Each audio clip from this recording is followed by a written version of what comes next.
In this problem, we are given a set of intervals, and the task is to determine the minimum number of intervals that need to be removed to ensure that the remaining intervals do not overlap.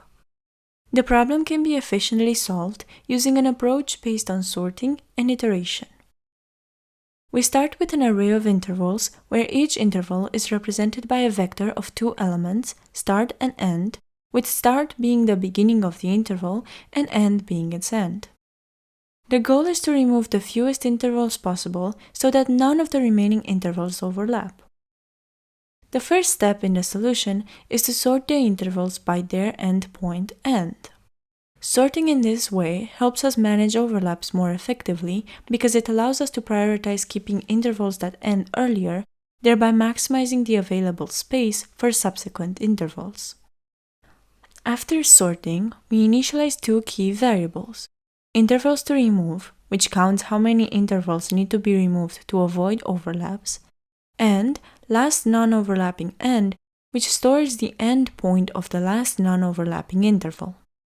Initially, this is set to the end of the first interval in the sorted list. We then iterate through the intervals starting from the second element. For each interval, we check if it starts after or exactly at the end of the last non-overlapping interval. If it does, we update last non-overlapping end to reflect the end of the current interval.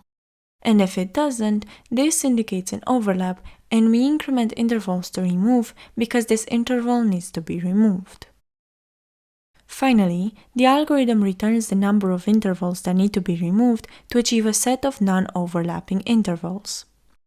This approach is efficient, determining the minimum numbers of intervals that must be removed to prevent overlaps by using a strategy based on sorting and iteration. By sorting intervals by their endpoints and maintaining a reference to the last non-overlapping interval, the algorithm can effectively traverse all intervals and identify overlaps.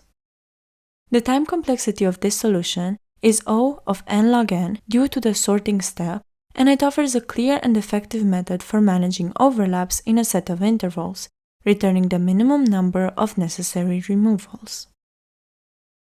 To ensure the robustness and efficiency of the solution, it is important to test the algorithm with various cases, including edge cases such as intervals that completely overlap or are adjacent. This will confirm that the solution works correctly in all scenarios and provides optimal results.